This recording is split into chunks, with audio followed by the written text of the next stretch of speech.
Hi everyone and welcome back to another True Crime Tuesday episode.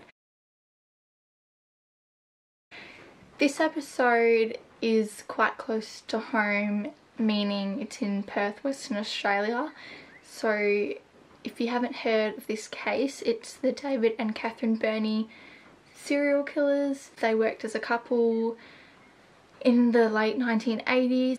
These crimes were referred to in the press as the Moorehouse murders. That's because they lived in the 3 Moorehouse Street in Willigee, which is a working suburb in Perth.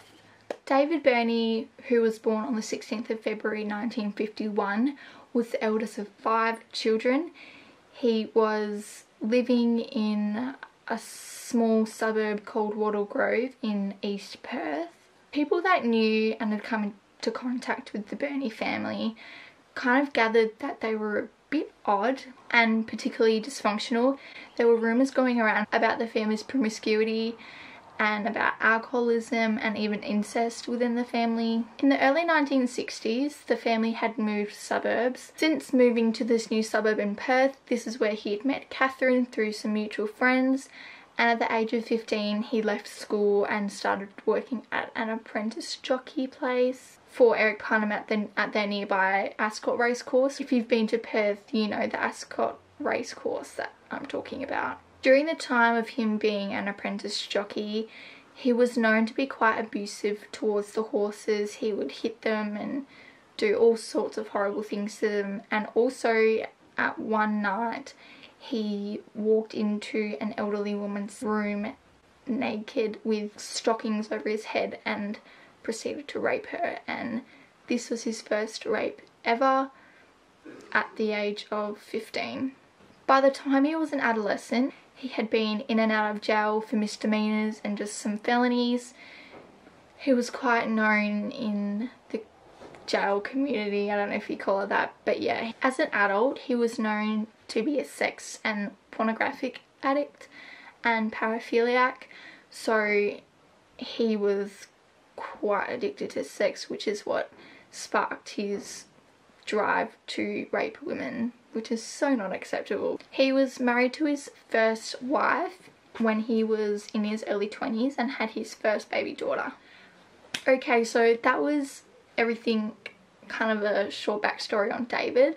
Now I'll be talking to you about Catherine Harrison, who is obviously David's wife. Okay, so Catherine Harrison was also born in 1951. Her and David were the same year. Now, when she was 2 years old, her mother Doreen died giving birth to her baby brother, and also her baby brother proceeded to pass away as well 2 days later. So due to this obvious trauma, her father couldn't cope anymore, so she sent him away to her maternal grandparents. And then at the age of 10 there was a bit of a custody battle and a custody dispute because her father wanted custody again and wanted her to live with him. So at the age of 10 she moved back with her father. Catherine had met David at the age of 12, and by the age of 14 they were in a full-blown relationship, and Catherine's father had begged and begged her to leave him as he was getting Catherine into a lot of trouble at their local police. So her father would do anything to the ends of the earth to split them up, but this kind of just grew them together and just blossomed their bond together. She got this chance to break away from David when she went to prison. Her parole officer got her a job as a housekeeper at the McLaughlin house. I think that's how you pronounce it, I'm not quite sure, so you know, don't sue me, but yeah. She married Donald McLaughlin on her 21st birthday, so she was finally free from David, and her father was happy and she was really happy and over the moon as she was married to a high class man. Her and Donald had seven children together. Yeah, they had 7 children together, but unfortunately their firstborn son died in a car accident as he was struck by a car in infancy. 4 weeks after the birth of her 7th child, Catherine left Donald and started to meet and have sex with David again. And the reason that they started to see each other again was because David tracked her down through the hospital as she had just gotten a hysterectomy. Later on that year, she had her surname legally changed by deed poll to his last name, Bernie, and reportedly she was just a fiend of him. She lived and thrived off him and anything to make him happy. Okay, so that's it on Catherine and David's life before their murders. Now I'm going to be getting into talking about the murders. So the first victim from Catherine and David was on October 6 in 1986. 22-year-old student Mary Nielsen turned up at the Burney household to collect some car tyres. She had gone to David's workplace, which was just a scrap yard and a spare parts yard, to get a deal on some tyres, but you know, he kind of did the down low and the dirty and said, come to my house, I'll give you a better deal, a better bargain. So obviously she couldn't pass up a good bargain, right? So she went to his house and was never seen again. As Nielsen entered the Burney house, she was seized at knife point, she was gagged, bounded and chained to the bed. A weird thing that happened was David would repeatedly rape her, but Catherine Burney would sit down and take notes and ask her questions and ask him questions about what turned him on, and just, you know, she wanted to learn and how to please David in the best way possible, which is essentially the psychology behind why she liked to watch David rape these women, which is so messed up. After these repeated rapes, they took her to the Glen Eagles National Forest, which is so freaking freaky because I literally drive past that forest at least once or twice a fortnight, and the fact that I had no idea that these murders happened and that she was buried there really freaks me out. Like, I just got goosebumps. So that was just a little bit of a freaky thing for me, but yes, they buried her at the Glen Eagles. Yeah? Did you watch The Dark Side of Logan Paul? I don't know where I was at. My brother interrupted me. But basically, they buried her at the Glen Eagles National Park, where David Burney raped her and then strangled her with a nylon cord and then proceeded to stab her in the heart. And after David had done this, he buried her in a shallow grave. So the second murder was in October the 20th, when they abducted 15-year-old Susanna Candy as she was walking along the Sterling Highway in Claremont. Within seconds of being in the car, she was held at knife point, she was bounded by the hands, and she was taken to the Burney house. Now, when she was in the Burney house, she was forced to write letters to her family that saying that she'd run away to Queensland with her friends and to not message her.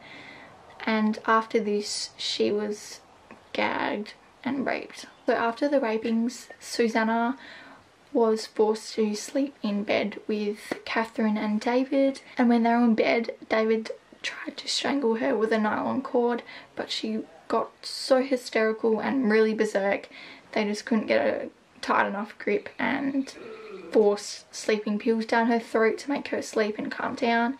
And after she had fallen asleep due to the drugs, Catherine slightly, slowly pulled the nylon cord back and David held it around her throat and strangled her.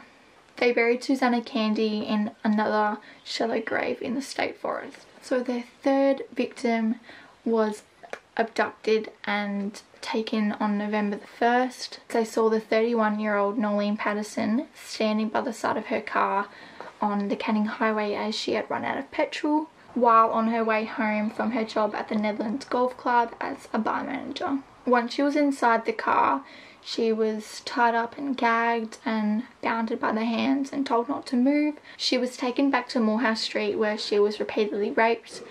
The plan was to kill her that night, although David got this weird connection with her and he just felt a bond, so he kept her for 3 days instead of 1. And Catherine started to notice this, and she started to you know, get a bit jealous because she was obsessed and he was her life. So him paying attention to this other woman really set her off. So she gave him an ultimatum, her or me. She threatened to kill herself, and obviously David picked Catherine. So that night he gave her some sleeping pills and strangled her in her sleep.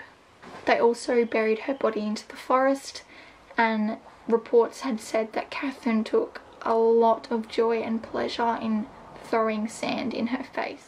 Only 4 days after Nolene Patterson's death, they had abducted 21-year-old Denise Brown on November the 5th at a bus stop on Stirling Highway. Like all the other murders, she was accepting to the offer of a lift. She took it, and immediately when she got in the car, she was held at knife point, she was gagged, she was tied, she was brought to the house, chained, raped.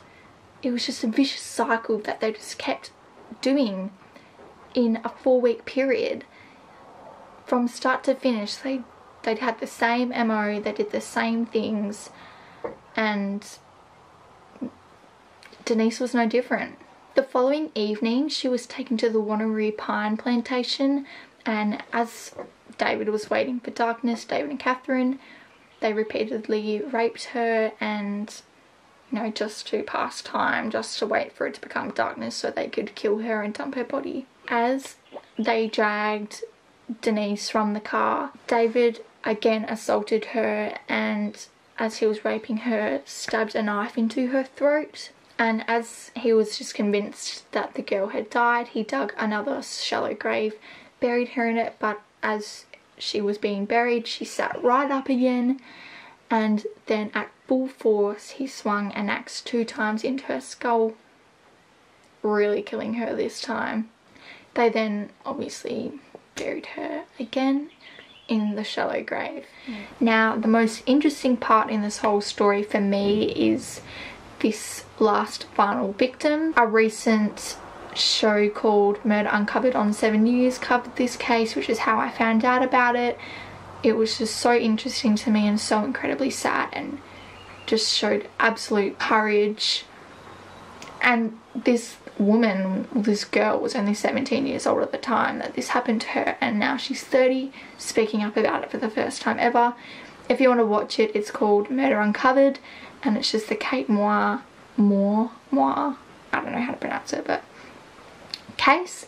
So I'd really recommend you to watch it. It's so interesting, and it goes a bit more in detail of this whole entire case and the life of David and Catherine Burney. Their final victim of the Moorehouse murders was 17-year-old Kate Moore. Now, it was 10:30 p.m. in, you know, a warm summer's night in November 1986. Kate had just been drinking with some friends, and she wanted to just walk home instead of, you know, accepting lifts from her 2 other friends that offered her to drive her home. As the pub wasn't too far from Kate's parents' house, she decided to just walk home or hitch a ride if one comes available for her.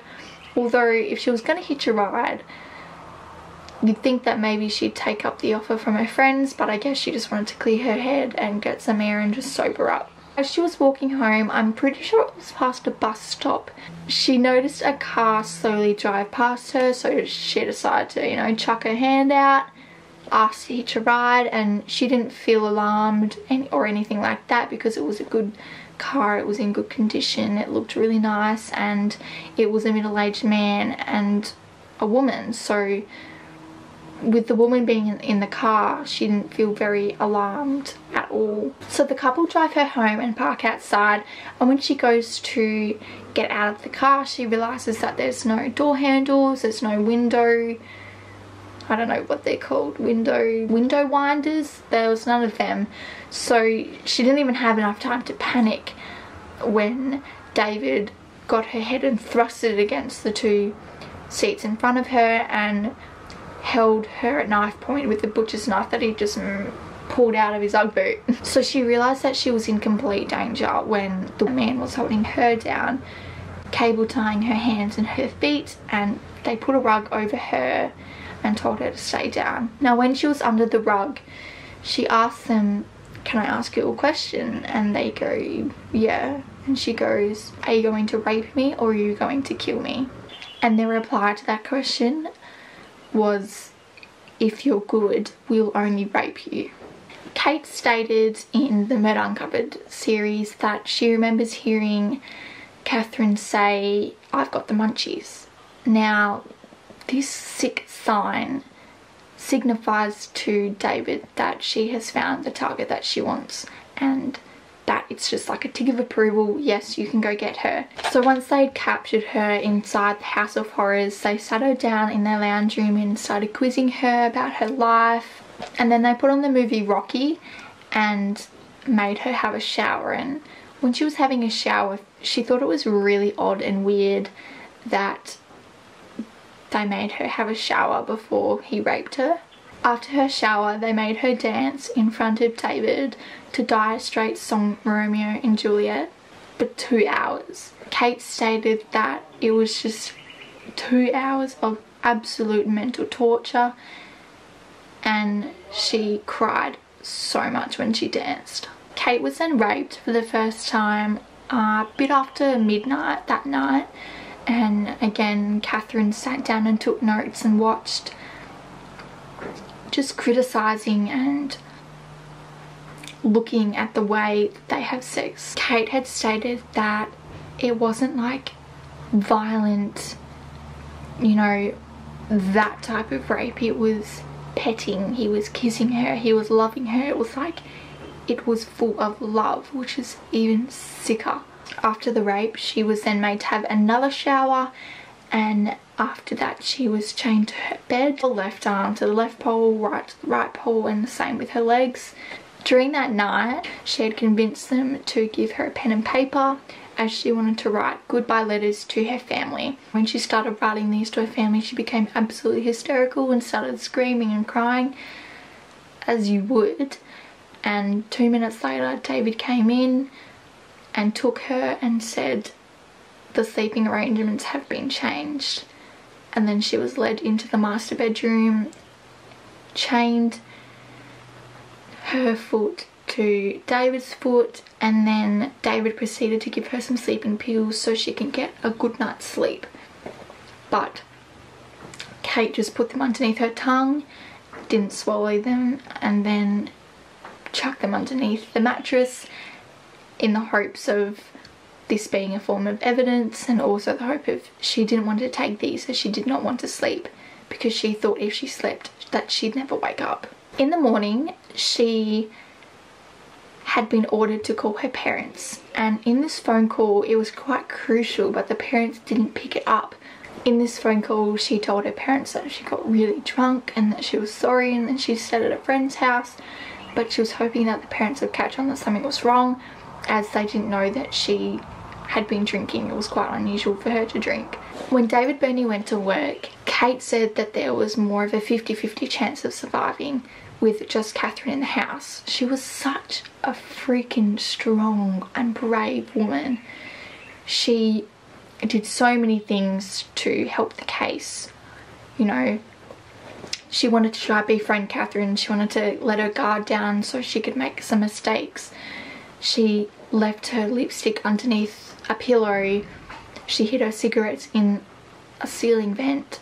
She left her pills underneath the mattress. She had also drawn something on a piece of paper and hid that as well. So that further aided her case so much, because her mentality was, if I'm going to die, stuff these guys. I want them to be caught. I want there to be evidence.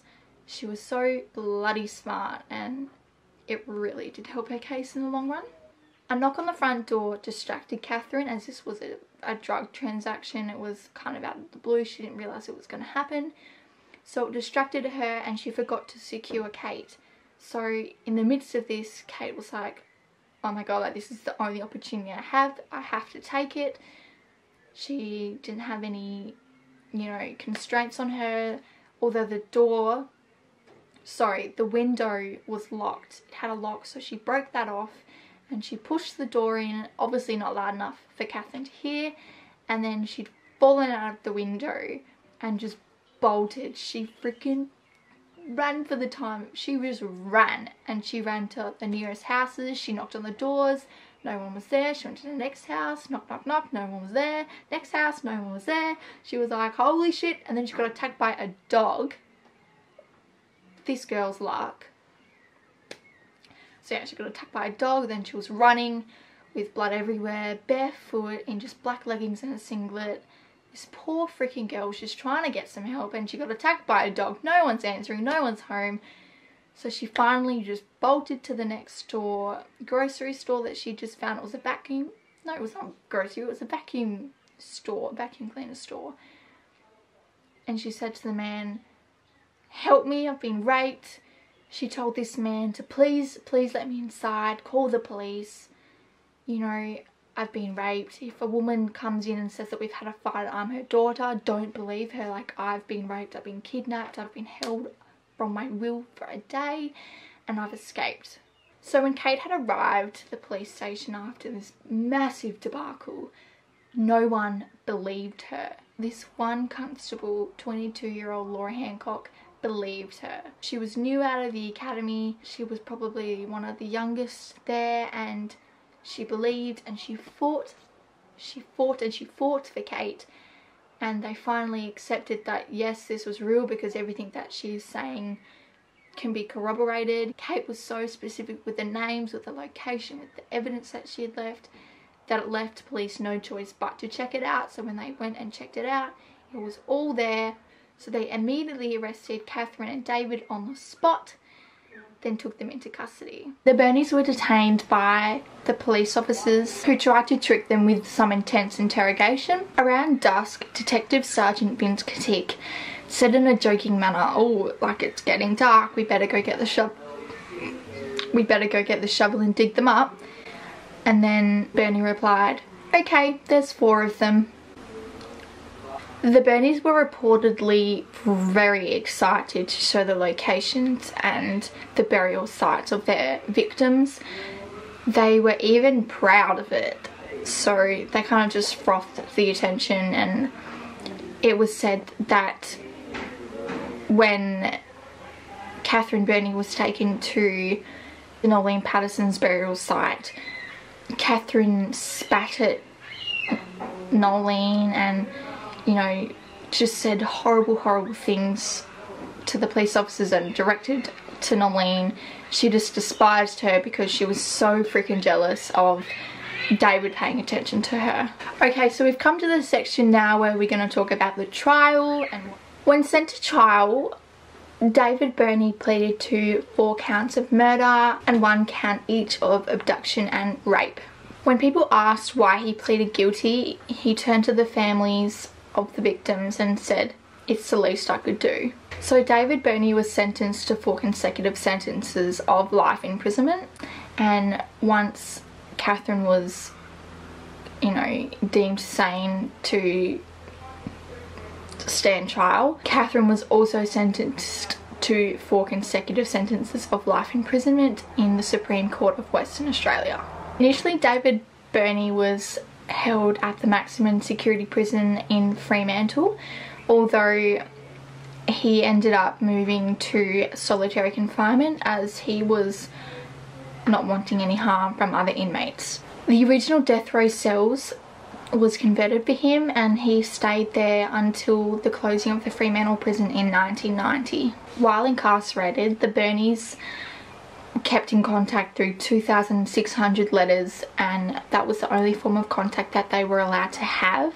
David Bernie was found dead in his Casuarina prison in October 2005. He committed suicide by hanging, and the reason kind of people had hypothesized is that he was going to court the next day for a rape of another prisoner. Catherine Bernie is imprisoned in Bandia Women's Prison, where she is the head librarian. Her first application for parole in 2007 was rejected by the Attorney General of Western Australia, Jim McGinty.